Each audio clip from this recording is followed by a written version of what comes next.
in Kenya, and I mentioned that because I was actually supposed to present with my colleague Caleb, who's based in Nairobi and runs a lot of our Kenya work, but he's in Paris also talking about social media and peace. So this tech for social cohesion movement really is a global one. I just want to give you a little bit more background before I dive into Phoenix.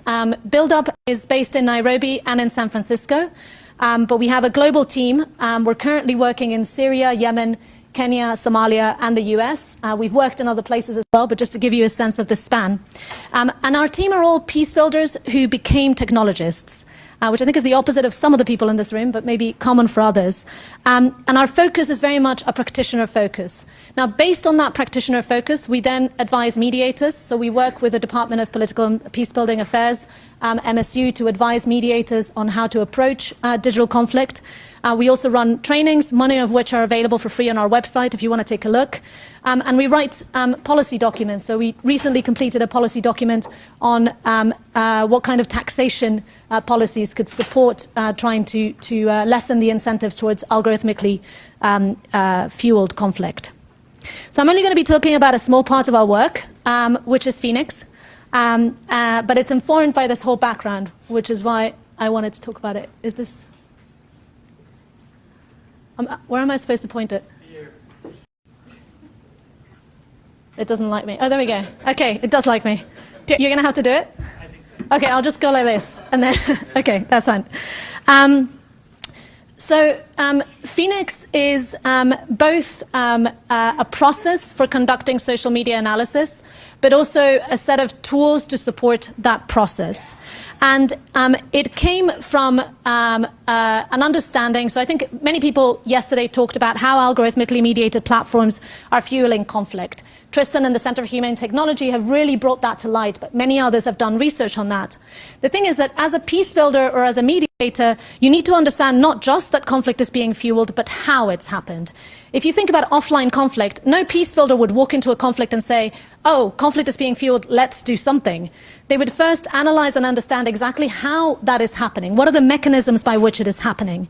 And so the kind of questions that we ask with Phoenix are, what of what is happening on social media is mediatable? So what can be mediated in an agreement as part of a ceasefire agreement, as part of a national dialogue? What is mediatable? That's for the mediators. And what kind of trust and agency needs to be rebuilt as a result of what we're seeing online? These are the questions that peace builders and mediators are interested in when they're looking at what's happening on social media. And we started Phoenix because we thought, what would it take to put this kind of analysis in the hands of the kinds of peace builders that we work with? Commercial tools are largely failing, both because they're too expensive and because they are primed for market research, and that's just not what we're looking for. And also, if you hire an analyst to do social media, it's kind of like you're putting your thinking into a black box. So what would it take to put it in the hands of peace builders and mediators? I have this next slide.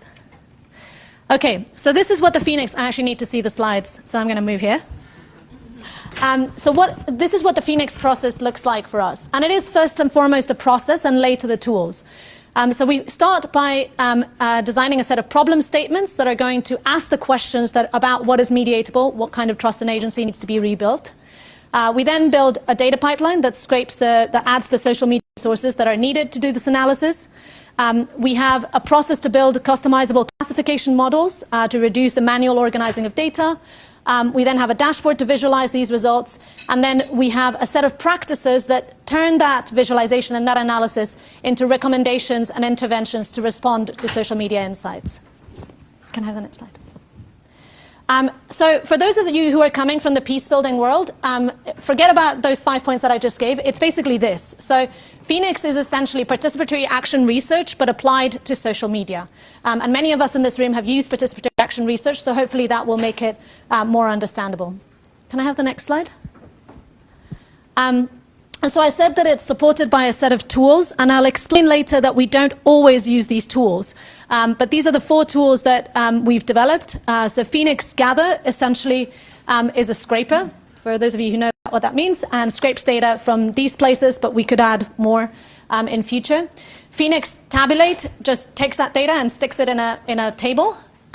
Phoenix Classify works to essentially add a classification to that table. So essentially to each row of the data, you can add an additional class or label that will support analysis. And Phoenix Visualize is just a way to view the data in graphs that we have seen help mediators and peace builders in other contexts. Sometimes we don't use all of these tools. Sometimes we use other tools. So these are just the ones that, and I'll explain that as we go through the process, but these are just the ones that we've built for when commercial tools fail us, essentially. Next slide. Okay, so before I actually get into how the Phoenix process works, I just wanted to give you 5 examples of where we've used it, because I think that otherwise it all sounds a little abstract.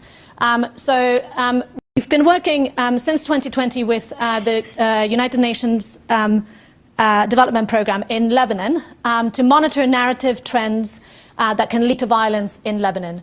And that's been especially useful to identify polarizing conversations that are escalating and can result in offline violence. So, for example, during the recent elections in 2022, this was very useful to their analysis. And what this analysis does is it's regularly reported to UNDP senior leadership and to the Lebanon Crisis Response Plan, and informs the design of the initiatives that they run, and critically including who they need to bring into the room. So who are people that they wouldn't have thought of bringing into the room that they need to bring in. Next slide. Another very different example, we worked with Kurdistan 24, which is the biggest TV station in Kurdistan, over 9 months to try and identify the most polarizing content related to identities in Kurdistan. Our main finding was that polarization was happening mostly on posts about sectarian identities. This came as a surprise to them. That's not what they were expecting. They were expecting it to be mostly about national identity, so Kurdish versus Iraqi. And mostly on media pages with very clickbaity captions in the comments sections of those. And so it led to them essentially delivering this sort of evidence-based depolarization training to a lot of the journalists in their own network and in other networks. Another example is we used Phoenix internally at Build Up to do a bunch of analysis to try and understand county-level differences in hate speech during the Kenyan elections. And what we found, which was again quite unexpected, was that hate speech between ethnically homogeneous communities was actually happening as well. And that informed the creation of a country-level coalition to hold tech companies and the government to account for content moderation. Next slide. Okay. This is a piece of work that I actually found particularly interesting. So we worked in Tunisia with an organization called Boobly, which is a local peace-building and digital media organization. And what they wanted to look at was why was it that older and younger people were clashing on so many topics on social media, and how was that playing out into wider discourse? So we looked at clusters of accounts on YouTube that were dominated by youth or by an older generation, and what the attitudes were shared in each. And based on that, they designed an online dialogue and exchange intervention that tried to match the content style that was the most bridging, basically. So they used that to really inform the design of that online dialogue intervention. Next one. And then finally, this is actually the recent piece of work which is still ongoing, which is that we're doing some work to support the Electoral Commission in Puntland on voter registration and voter education. And as part of that, because there's been a lot of, there was an incident of violence in Lasanud, which is a place on the border between Somaliland and Puntland. And a lot of that violence was being reported on social media. So we wanted to better understand what was actually going on in that social media narrative, so we could use that to inform our support of the Electoral Commission in Puntland. And so we've been conducting this analysis over the past weeks. So I think that was just kind of like a quick span of like the kind of work that this allows us to do. And this is now a little bit of how we get to these findings. So we start off with problem statements, which generally speaking answer these 2 questions. What aspects of social media are mediatable, or what aspects of social media need to be addressed through a dialogue or trust-building initiative? And that's lost its formatting. But basically, in order to really get to what the specific question is that we need to ask in a particular context, we think about these different categories of online division. So we think about deliberate tactics to divide, people that are out on social media trying to divide, and we think about the network-wide effects of those divisive tactics. So what is the algorithmic amplification of those tactics doing to the space on social media? And then for each of these categories, we ask a set of questions. We essentially translate the questions that a peace builder or a mediator might have into questions of what to look for on social media. Can I have the next slide? And it looks something like this. So a peace builder might say to us, we're looking for evidence of intergroup tensions that may require a dialogue intervention. And we will say, okay, how might we find it on social media? We're going to look at how people discuss a specific identity group online, including instances of hate speech or misinformation about that group. And that won't be the only thing we're looking for, but it'll be one of the things. And then we develop a problem statement that addresses each of these. What is the evidence that we're looking for that can be addressed through a peace-building intervention? Yeah.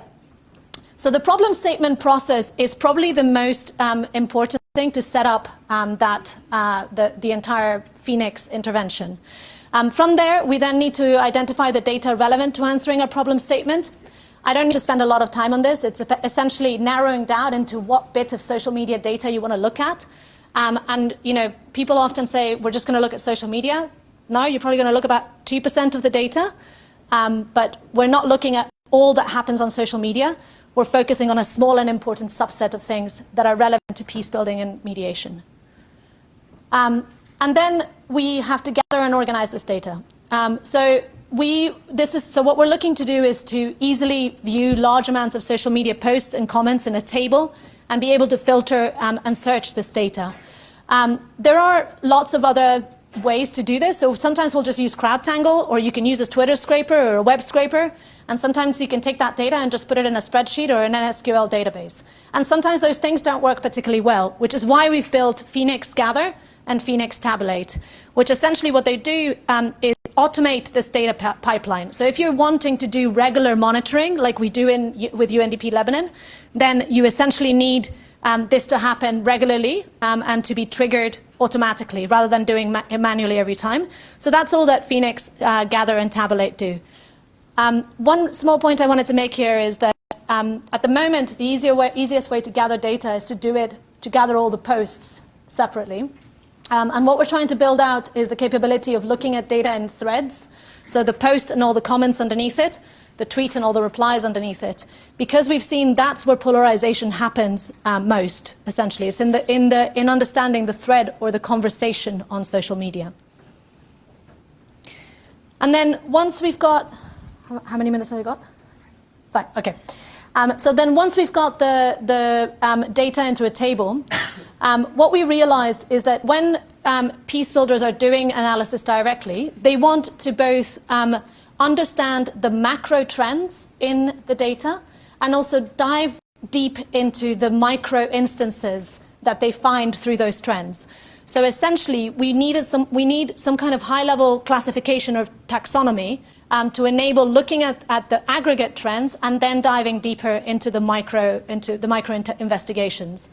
So Phoenix Classify does 2 things. One is it can apply existing lexicons.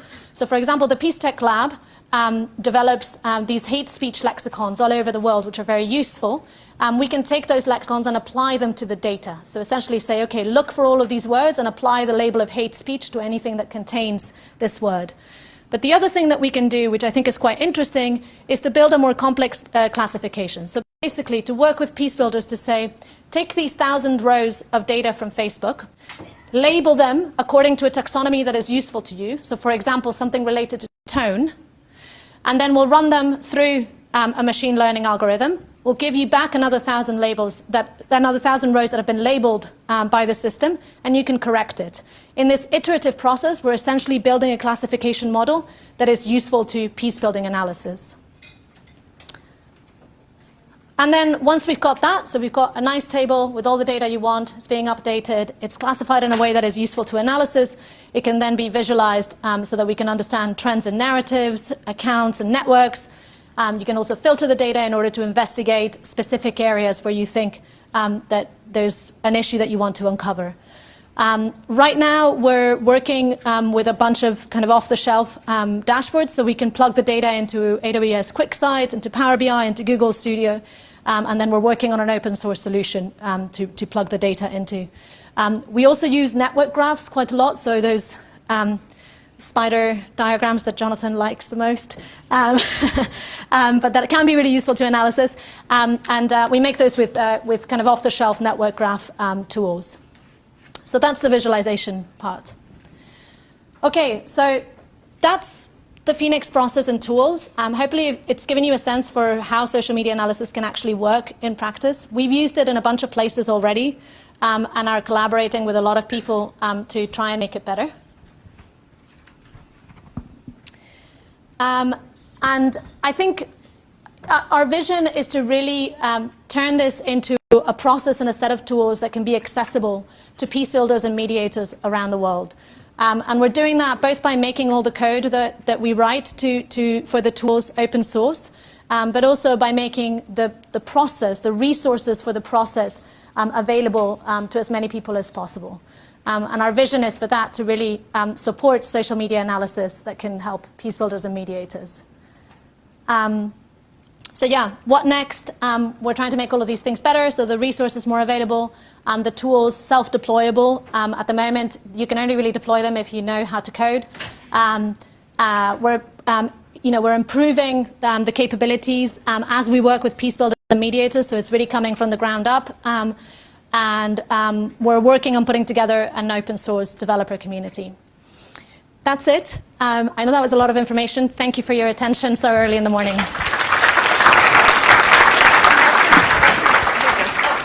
So we'll break into table discussions in just a second, but I just want to point out that Helena leads an organization called Build Up with Jerry, who's also here, and there is an annual conference that they have. Can you just say a word about it? Oh, wow, I get to do a plug. Since 2014, we've been running a conference called Build Peace, which focuses on innovation and peace building. And it always has a very strong focus on technology and peace building. The next one will be in Nairobi in December, early December, exact date to be confirmed, and you're all invited. Yes, and we're really thinking about it as the next big event of the Council on Technology and Social Cohesion. So we're going to keep plugging this conference because it's already a space where technologists and peace builders get together. And this is part of what we're trying to do these 3 days, is trying to build and institutionalize a movement and get a common calendar of events.